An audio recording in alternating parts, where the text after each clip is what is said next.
Morning भैया। आज हम 12th क्लास का एक चैप्टर ले रहे हैं, पहला चैप्टर कूलाम का नियम तथा वैद्युत क्षेत्र। आज ये चैप्टर हम स्टार्ट कर रहे हैं आप लोगों के लिए। अगर कोई दिक्कत होती है तो आप बताइएगा उसमें, क्या अगर आपको समझ में नहीं आता। आइए शुरू करते हैं। कूलाम का नियम, सबसे पहला टॉपिक है कूलाम का नियम। कूलाम का नियम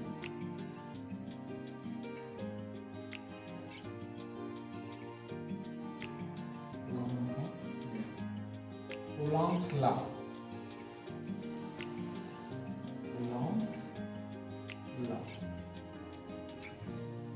आइए देखते हैं कूलाम का नियम कहाँ पर यूज होता है और क्या होता है। हम जानते हैं कि समान प्रकार के आवेश जो होते हैं, समान प्रकार, कोई भी समान प्रकार के आवेश हो, चाहे वो प्लस प्लस हो और चाहे वो माइनस माइनस हो, समान प्रकार के आवेश जो होते हैं एक दूसरे को क्या करते हैं, प्रतिकर्षित करते हैं। प्रतिकर्षित का मतलब होता है कि जब इनको एक दूसरे के पास ले जाया जाता है तो एक दूसरे को क्या करते हैं, दूर भागते हैं या एक दूसरे को धक्का देते हैं। इसी को क्या बोलते हैं, प्रतिकर्षण बोलते हैं। और आकर्षण क्या होता है, जब विपरीत प्रकार के आवेश होते हैं, जैसे एक प्लस हो और एक क्या हो, माइनस हो। ये कौन से आवेश होते हैं, विपरीत प्रकार के आवेश हैं।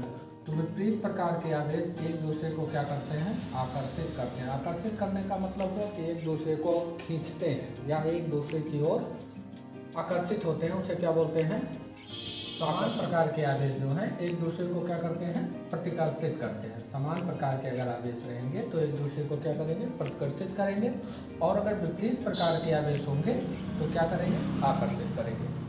अब जो है ये प्रतिकर्षित और आकर्षित करने का गुण क्या होता है, एक बल है। ठीक। अब जब विपरीत प्रकार के आवेश होंगे तो इनके बीच कौन सा बल लगेगा, आकर्षण बल। जब विपरीत प्रकार के आवेश होंगे तो इनके बीच कौन सा बल कार्य करेगा, आकर्षण बल कार्य करेगा। और जब विपरीत प्रकार के आवेश होंगे तो आकर्षण बल होगा, और जब समान प्रकार के आवेश होंगे तो इनके बीच कौन सा बल होगा, प्रतिकर्षण बल होगा। ठीक। जब विपरीत प्रकार के आवेश होंगे तो आकर्षण बल होगा, और जब समान प्रकार के आवेश होंगे तो कौन सा बल होगा, प्रतिकर्षण बल होगा। इन्हीं बलों को क्या कहा जाता है, वैद्युत बल कहा जाता है। इन्हीं बलों को वैद्युत बल कहा जाता है, चाहे वो आकर्षण का बल हो या प्रतिकर्षण का बल हो। इन्हीं बलों को क्या कहा जाता है, वैद्युत बल कहा जाता है। तो आइए देखते हैं कूलाम का नियम क्या है। इन्हीं सब प्रयोगों के आधार पर एक साइंटिस्ट थे, फ्रांसीसी साइंटिस्ट थे कूलाम। इन्होंने अपने प्रयोगों के आधार पर दो आवेशों के बीच कार्य करने वाले बलों के संबंध में ये नियम दिया था, कूलाम का नियम। आइए देखते हैं कूलाम का नियम क्या है। कूलाम के नियम के अनुसार दो स्थिर बिंदु आवेशों के बीच, कूलाम के नियम के अनुसार दो स्थिर बिंदु आवेशों के बीच लगने वाला आकर्षण अथवा प्रतिकर्षण बल, लगने वाला आकर्षण अथवा प्रतिकर्षण बल, कोई भी आवेश हो, चाहे वो समान प्रकार के आवेश हो या विपरीत प्रकार के आवेश हो, उनके बीच एक बल लगेगा, आकर्षण या प्रतिकर्षण। तो इसीलिए मैंने लिखा है कि जो स्थिर बिंदु आवेशों के बीच लगने वाले आकर्षण अथवा प्रतिकर्षण का बल दोनों आवेशों की मात्राओं के गुणनफल के, आवेशों की मात्राओं के गुणनफल के क्या होता है, अनुक्रमानुपाती होता है, तथा उनके बीच की दूरी के वर्ग के व्युत्क्रमानुपाती होता है। ठीक है भैया। कूलाम का नियम, कूलाम का नियम एक बार फिर से रिवाइज कर लेते हैं, आप लोग नोट कर सकते हैं कि दो स्थिर बिंदु आवेशों के बीच लगने वाले आकर्षण अथवा प्रतिकर्षण का बल दोनों आवेशों की मात्राओं के गुणनफल के अनुक्रमानुपाती तथा उनके बीच की दूरी के वर्ग के व्युत्क्रमानुपाती होता है। ये होता है कूलाम का नियम। अब आइए देखते हैं इसको, कूलाम के नियम को प्रूव करते हैं या और अच्छी तरह से मानेंगे कि माना Q1 व Q2, माना Q1 व Q2 दो आवेश हैं। Q1 व Q2 क्या है, दो आवेश हैं। माना Q1 व Q2 दो आवेश हैं तथा इनके बीच की दूरी कितनी है, यहाँ पर लिख लेते हैं, तथा आवेशों के बीच की दूरी r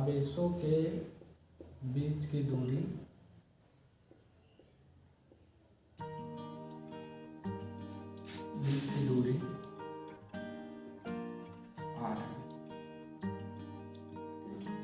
अब आइए फिगर बना लेते हैं अपना। ये है आपका एक आवेश Q1 और दूसरा आवेश यहाँ पर रख लेते हैं हम Q2। ठीक, ये आवेश कोई भी है, चाहे प्लस का हो या माइनस का हो, हमें नहीं पता। आइए देखते हैं, बस यही जानते हैं कि दो आवेश हैं, इनके बीच की दूरी कितनी है। ठीक, ये हो गया Q1 हो गया और ये Q2 हो गया। दो आवेश हैं Q1 और Q2, इनके बीच की दूरी है कितनी r। तो कूलाम के नियम के अनुसार देखो, दो स्थिर बिंदु आवेशों के बीच लगने वाले आकर्षण अथवा प्रतिकर्षण बल, अब इनके बीच चाहे आकर्षण का बल लग रहा हो या इनके बीच कौन सा बल लग रहा हो, प्रतिकर्षण का बल लग रहा हो, कोई भी बल लग रहा हो, आकर्षण का बल लग रहा हो या प्रतिकर्षण का बल लग रहा हो, तो क्या हो, F जो होता है, बल को किससे डिनोट करते हैं हम, F से, F फोर्स। तो दो स्थिर बिंदु आवेशों के बीच लगने वाले आकर्षण अथवा प्रतिकर्षण का बल, दोनों आवेशों की मात्राओं, दोनों आवेश की मात्रा क्या है, Q1 व Q2, दोनों आवेशों की मात्राओं Q1 और Q2 के क्या होता है, अनुक्रमानुपाती होता है। Q1 व Q2 के क्या होता है, अनुक्रमानुपाती होता है। दोनों आवेशों की मात्राओं के गुणनफल के क्या होता है, अनुक्रमानुपाती होता है। यहाँ पर दोनों आवेश की मात्रा क्या है, Q1 पहले आवेश की मात्रा, Q2 दूसरे आवेश की मात्रा, और इनके गुणनफल के अनुपाती होता है क्या, आकर्षण अथवा प्रतिकर्षण बल। यानी यहाँ पर जो दोनों आवेश लिए गए हैं, इन दोनों के बीच जो बल लगता है वो चाहे आकर्षण का बल हो सकता है या प्रतिकर्षण का बल हो सकता है। तो आकर्षण अथवा प्रतिकर्षण का बल जो है उन आवेशों की मात्राओं के गुणनफल के क्या होता है, अनुपाती होता है। इसको हम दे देते हैं समीकरण नंबर 1। दूसरा आगे क्या कह रहा है, तथा उनके बीच की दूरी, तथा उनके बीच की दूरी के वर्ग के क्या होता है, व्युत्क्रमानुपाती होता है। अब हम जानते हैं इनके बीच की दूरी क्या है, 8 है। इनके बीच की दूरी क्या भी है, यहाँ से देखो, इनके बीच की दूरी क्या है, r है। तो बल जो है, आकर्षण अथवा प्रतिकर्षण का बल जो है, F जो है, ये व्युत्क्रमानुपाती होता है किसके, उनके बीच की दूरी के। तो व्युत्क्रमानुपाती का चिन्ह ये होता है, लेकिन व्युत्क्रमानुपाती का मतलब होता है उल्टा। तो बीच की दूरी उनकी क्या है, r, तो r का वर्ग का व्युत्क्रमानुपाती ये हो जाएगा। ठीक है, इसको हम मान लेते हैं समीकरण नंबर 2। ठीक, अब इन दोनों समीकरण को क्या कर लेते हैं, मिला लेते हैं, संयुक्त कर लेते हैं। यहाँ पर लिखेंगे समीकरण 1 व 2 को संयुक्त करने पर, समीकरण 1 व 2 को संयुक्त करने पर, जब इनको हम संयुक्त कर देंगे तो यहाँ पर देख रहे हैं भैया, यहाँ भी ये आकर्षण अथवा प्रतिकर्षण बल है, यहाँ भी ये क्या है, आकर्षण अथवा प्रतिकर्षण बल है। उसके बाद दोनों समीकरण जो है बल के अनुक्रमानुपाती हैं, व्युत्क्रमानुपाती हैं। तो हम इसको लिख सकते हैं, यह अनुक्रमानुपाती Q1 × Q2 अपान r²। इसको हम ऐसे लिख सकते हैं। यहाँ पर जब अनुपातिक चिन्ह हटेगा आपका, तो एक कांस्टेंट होगा, एक नियतांक लिया जाएगा, यह बराबर क्या हो जाएगा, k × Q1 × Q2 अपान r²। ये होगा आपका F = k × Q1 × Q2 अपान r²। यानी आकर्षण अथवा प्रतिकर्षण बल बराबर k क्या है, अनुक्रमानुपातिक नियतांक है। यहाँ पर लिख लेंगे, जहाँ k = अनुक्रमानुपातिक नियतांक, जहाँ k क्या है, जहाँ k एक अनुक्रमानुपातिक नियतांक है, अनुक्रमानुपातिक नियतांक है। इसको लिख लेंगे भैया, जहाँ k क्या है, एक अनुक्रमानुपातिक नियतांक है। k का मान जो होता है 10⁹ होता है। ठीक। के का मान क्या होता है 9 गुणे 10 की घात 9 न्यूटन मीटर स्क्वायर प्रति coulomb square, newton metre square प्रति कूलाम स्क्वायर, ये के का मान होता है। के मान को और लिखा जाता है, के मान को हम लिखते हैं 1/4 पाई एप्सिलॉन 0। ये के का मान भी होता है। के का मान 9 आंशिक मान क्या होता है 9 गुणे 10 की घात 9 न्यूटन मीटर स्क्वायर प्रति कूलाम स्क्वायर। और यहाँ पर अगर फार्मूले में देखेंगे तो क्या होगा 1/4 पाई एप्सिलॉन 0, ये के का मान होता है। तो अगर के का मान इतना होता है तो इस फार्मूले में, इस नियम में अगर हम के की जगह क्या रख दें 1/4 पाई एप्सिलॉन 0 रख दें तो हमें क्या मिलेगा, यहाँ पर लिखेंगे अतः F = 1/4 pi epsilon 0 into Q1 into Q2 upon R²। यही है आपका कूलाम का नियम। एक बार फिर से देख लेते हैं भैया कूलाम का नियम क्या है। दो स्थिर बिंदु आवेशों के बीच लगने वाला आकर्षण अथवा प्रतिकर्षण का बल दोनों आवेशों की मात्राओं के गुणनफल के अनुपाती तथा उनके बीच की दूरी के वर्ग के व्युत्क्रमानुपाती होता है। यहाँ पर हमने मान लिया कि मानक Q1 और Q2 क्या है, दो आवेश हैं तथा आवेशों के बीच की दूरी क्या है, R है। यहाँ पर देखिए एक आवेश ले लिया हमने Q1, दूसरा आवेश ले लिया Q2। अब इस पर आकर्षण या प्रतिकर्षण का बल कुछ भी लग सकता है, क्योंकि यहाँ पर आवेश को हमने डिनोट नहीं किया है कि कौन सा आवेश है। तो यहाँ पर कोई भी बल लग सकता है, या चाहे आकर्षण का बल हो दोनों ओर, चाहे दोनों ओर क्या हो प्रतिकर्षण का बल हो। तो कूलाम के नियम के अनुसार ये बल जो होता है दोनों आवेशों की मात्राओं के गुणनफल के अनुपाती होता है। यानी बल जो होता है वो दोनों आवेशों की मात्राओं, यानी मात्राओं क्या है Q1 और Q2 के गुणनफल के, यहाँ पर ये डॉट लगा है, डॉट का मतलब होता है गुणनफल। तो गुणनफल के क्या होता है अनुपाती होता है, इसको हमने समीकरण नंबर 1 दे दिया। उसके बाद दूसरा क्या कह रहा है, तथा उनके बीच की दूरी के वर्ग के व्युत्क्रमानुपाती होता है। तो ये बल जो है उनके बीच की दूरी के वर्ग, यानी उनके बीच की दूरी हमने क्या माना है यहाँ पर r माना है, तो r के वर्ग की क्या होता है व्युत्क्रमानुपाती। व्युत्क्रमानुपाती का मतलब होता है उल्टा, तो 1/4 में हो जाएगा। इसको हम समीकरण 2 मान लेते हैं। यहाँ पर हम देख रहे हैं दोनों ही बल के क्या है अनुपाती व्युत्क्रमानुपाती होते हैं, तो दोनों समीकरण को क्या कर लेते हैं संयुक्त कर लेते हैं।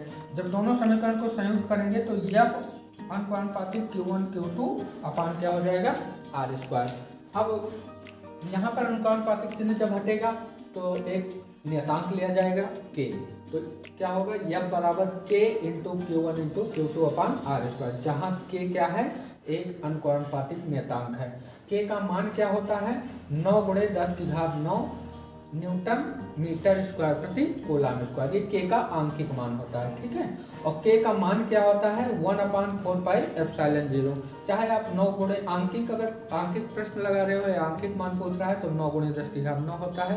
बाकी अगर ऐसे पूछ रहा है तो के बराबर हम लिख सकते हैं 1/4 पाई एप्सिलॉन 0। उसके बाद अब इस अगर के का मान इतना होता है तो इस फार्मूले में अगर के की जगह इतना रखेंगे तो यह बराबर क्या आ जाएगा 1/4 pi epsilon 0 into Q1 into Q2 अपान R²।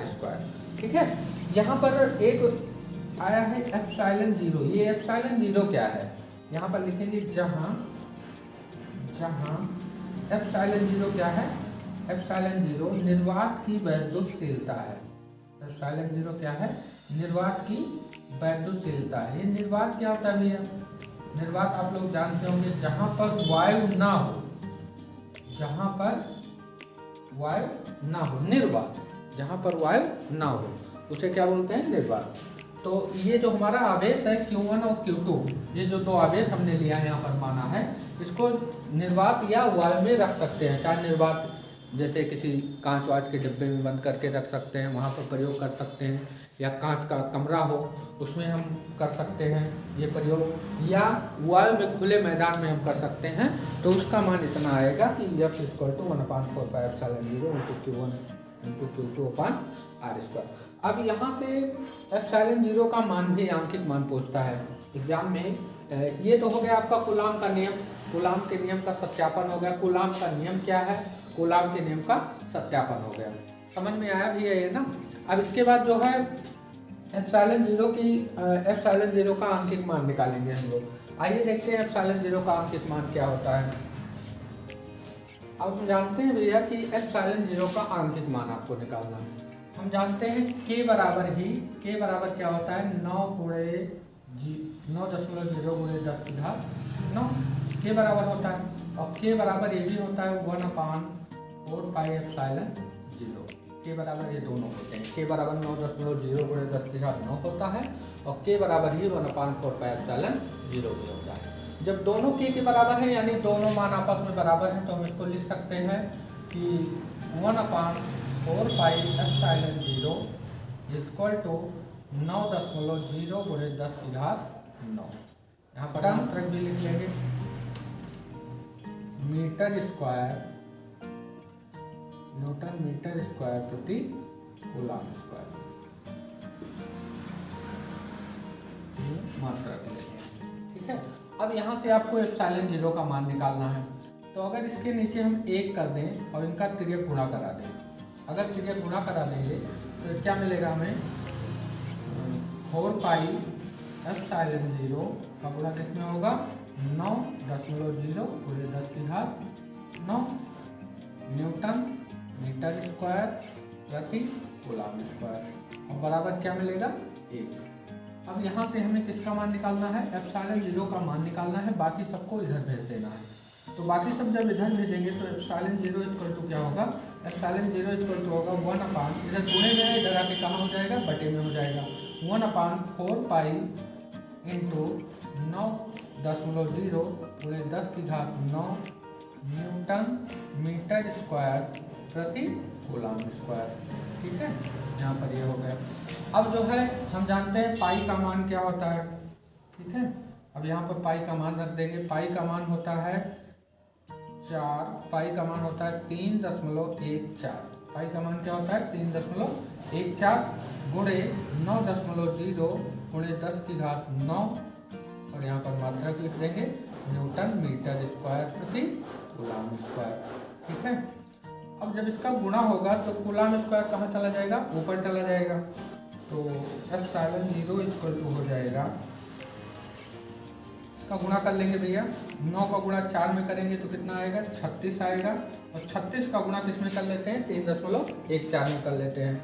तो 36 का गुणा 3.14 में कर लेते हैं। देखिए यहाँ पर 9 चौक 36 36.0 हो गया, इसका गुणा 3.14 में कर लेते हैं। 4 जन 0 4 छम 24 और उसके बाद 4 3 12 तो 14 1 जन 0 1 6 1 3 3 जन 0 3 6 18 3 93 0 4 6 4 10 और 8 3 11 12 13 और 1 1 ये कितना आएगा 1 2 3 अंक बाद दशमलव लगा देंगे, 3 अंक बाद दशमलव लग जाएगा। ये आएगा आपका कितना 1 बटा 113.040 गुणे 10 की घात 9 और ये आपका कूलम स्क्वायर ऊपर चला जाएगा तो यहाँ कूलम स्क्वायर कर दो कूलम स्क्वायर और यहाँ पर नीचे क्या रहेगा न्यूटन मीटर स्क्वायर। ठीक, अब यहाँ पे क्या करेंगे, अब यहाँ पे इस 0 को तो हम हटा सकते हैं, यहाँ से इस 0 को हटा दें कोई ज़रूरत नहीं, यहीं से भी हटा सकते हैं। यानी अब यहाँ 2 अंक बाद दशमलव है तो जब दशमलव हटाएंगे तो यहाँ 2 अंक पर क्या बन जाएगा 0 हो जाएगा। अब क्या करेंगे 113.04 से किसको भाग दे देंगे 100 को। ठीक है, अब इसको जब 100 से भाग देते हैं 113.04 भागे 100। देखिए यहाँ पर 1 2 3 4 5 अंक है, यहाँ पर कितने अंक है 3 ही अंक है तो यहाँ पर दशमलव लगाएंगे, अब 0 बढ़ाएंगे, दशमलव जैसे लगेगा वैसे एक 0 आ जाएगा। अब यहाँ पर 4 अंक हो गए, यहाँ पर 5 अंक हो गए, अब भी यहाँ 1 अंक की कमी है तो हम क्या करेंगे यहाँ 0 बढ़ाएंगे और यहाँ पर क्या आ जाएगा 0 आ जाएगा। ठीक है, अब आगे जितने भी 0 बढ़ाएंगे तो ऊपर भी 0 बढ़ता चला जाएगा। अब इसके बाद अब 5 अंक बराबर हो गए। अब यहाँ पर हम संख्या देखेंगे कि यहाँ पर देख रहे हैं कि ये बड़ा है ये क्या है छोटा है, फिर क्या करेंगे एक 0 बढ़ा लेंगे, अब फिर यहाँ क्या बढ़ जाएगा 0 बढ़ जाएगा।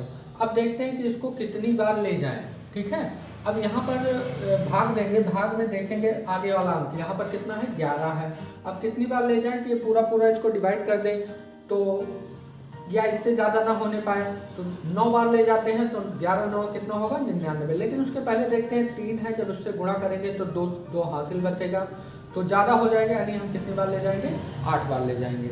जब इसको 8 बार ले जाएंगे, गुणा करेंगे तो 8 चौक कितना हो जाएगा, 32 हो जाएगा। उसके बाद 8 3 24 हो जाएगा, फिर 2 हासिल बचेगा, 8 के 8 2 10 हो जाएगा, 8 के 8 9 हो जाएगा। अब इसको माइनस कर देंगे, 10 में से 2 गया 8, 9 में से 3 गया 6, 9 में से 4 गया 5 और 9, और यहाँ पर 9 से बचा तो कुछ नहीं। उसके बाद अब देख रहे हैं यहाँ पर एक जीरो और बढ़ा लेते हैं, 10 लगा है, जीरो बढ़ा सकते हैं। उसके बाद कितनी बार जाएगा, अब फिर ये 8 बार जाएगा, क्योंकि यहाँ पर देखो 90 432 है, यहाँ पर भी इतना है, तो फिर इसको 8 बार ले जाएंगे तो यहाँ पर आ जाएगा कितना, 90 432। 10 में से 2 गया 8, 7 में से 3 गया 4, 6 में से 4 गया 2 और 5, उसके बाद ये खत्म हो गया। अब क्या करेंगे, फिर एक जीरो बढ़ा लेंगे। अब कितनी बार ले जाएंगे इसको, यहाँ पर देख रहे हैं 11 है, यहाँ पर कितना है 52 है, तो 11 × 5 = 55 होता है, तो 4 बार ले जाएंगे, कम बार जाएगा, तो 4 चौक कितना हो जाएगा, 16 हो जाएगा, 4 3 12 हो जाएगा, 4 के 4 5 हो जाएगा, और यहाँ पर 4 हो जाएगा। 10 में से 6 गया 4, 7 में से 1 गया 6, उसके बाद 4 में से 2 गया 2, 12 में से 5 गया 7, यहाँ 4 बचा, खत्म हो गया आपका। फिर एक जीरो बढ़ा लेंगे। अब कितनी बार जाएगा, यहाँ 11 है, यहाँ 72 है, तो 11 × 77 ज़्यादा होता है, 6 बार ले जाएंगे तो ये इतना आएगा। ठीक है, नियरेस्ट इतना निकाल लेंगे। उसके बाद जो है यहाँ पर, यानी इसको हमने इससे भाग दिया तो क्या आया आपका 0.008846, यहाँ पर आगे जीरो लगा देंगे, 0.0 इतना। ठीक है, अब उसके बाद एप्सिलॉन 0 = जो आया है आपको उसको लिख लेते हैं 0.00846, कितना हो गया। और ये 10 की घात 9 को ऊपर ले जाएंगे, यहाँ नीचे क्या है प्लस में है, तो ऊपर जाएगा तो किस में हो जाएगा, माइनस में हो जाएगा, 10 की घात -9 हो गया। और अब इसको मात्रक लिखेंगे, मात्रक क्या है, कूलाम स्क्वायर। अब इसको न्यूटन को जब ऊपर ले जाएंगे कूलाम स्क्वायर, तो ये हो जाएगा कूलाम स्क्वायर न्यूटन इनवर्स हो जाएगा, क्योंकि न्यूटन की पावर नीचे 1 है, तो यहाँ पर क्या हो जाएगा, न्यूटन इनवर्स हो जाएगा। और मीटर क्या हो जाएगा, मीटर की पावर कितना हो जाएगी, -2 हो जाएगी। ठीक है, क्योंकि यहाँ नीचे +2 है, ऊपर जाएगा तो क्या हो जाएगा, -2 हो जाएगा। अब देखिए, अब क्या करते हैं, इसको वैज्ञानिक संकेतन में आ गया, इसको आप लोग पढ़े होंगे वैज्ञानिक संकेतन। अब यहाँ पर इसको लिखते हैं सही ढंग से। यहाँ पर देखिए 1 2 3 अंक, एक अशून्य अंक तक दशमलव रखा जाता है, तो एक अशून्य अंक तक जब जाएंगे तो कितने अंक बाद अशून्य अंक आ रहा है, 1 2 3 अंक बाद आ रहा है, तो 3 अंक गए हम 8.846 8.846 गुणे 3 अंक गए हैं, 3 अंक किधर से किधर गए हैं, बाएं से दाएं गए हैं, तो बाएं से दाएं जाने पर जितने अंक गए रहते हैं उतने अंक में क्या लग जाता है, माइनस लग जाता है। 3 अंक गए तो -3 हो जाएगा, 2 अंक जाएंगे तो -2 हो जाएगा, 4 अंक जाएंगे तो -4 हो जाएगा। बाएं से दाएं जाने पर माइनस लगता है और दाएं से बाएं आने पर क्या लगता है, प्लस लगता है। ठीक है, आगे कभी आएगा तो हम आपको बताएंगे कि दाएं से बाएं आने पर प्लस कैसे लगता है और बाएं से दाएं जाने पर माइनस कैसे। यहाँ पर माइनस देखिए ऐसे लगा, कितने अंक गए, 1 2 3, एक अशून्य अंक के बाद दशमलव में रखना है, तो यहाँ 8 के बाद दशमलव रखेंगे, तो 8 के बाद दशमलव रखेंगे, लेकिन 8 कितने अंक पर है, इधर से 1 2 3 अंक पर है ना, तो इसको 10 की घात में -3 लिख दिया जाएगा। और यहाँ पर 10 की घात 9 पहले से ही है, 10 की घात -9, यहाँ पर क्या हो जाएगा, कूलाम स्क्वायर न्यूटन इनवर्स और मीटर की पावर -2। अब इसको देखिए, और हम जानते हैं कि दशमलव के बाद अगर तीसरा अंक 5 या 5 से बड़ा होता है तो इसको हटा के दूसरे अंक में क्या कर दिया जाता है, प्लस कर दिया जाता है। तो एप्सिलॉन 0 का मान क्या होगा, एप्सिलॉन 0 = 8.85। अब यहाँ पर 6 को हमने हटा दिया और उसके पहले वाले अंक में क्या कर दिया, 1 जोड़ दिया, तो 8.85 गुणे, यहाँ पर देखिए 10 की घात -9 है, यहाँ पर देखिए 10 की घात -3 है, आधार इसके समान है और 9 3 क्या हो जाएगा, 12 हो जाएगा। चिन्ह समान है, जुड़ जाएंगे तो 9 3 कितना हो जाएगा, 12 हो जाएगा। यानी एप्सिलॉन 0 का आंतरिक मान कितना मिलेगा आपको, 8.85 गुणे 10 की घात -12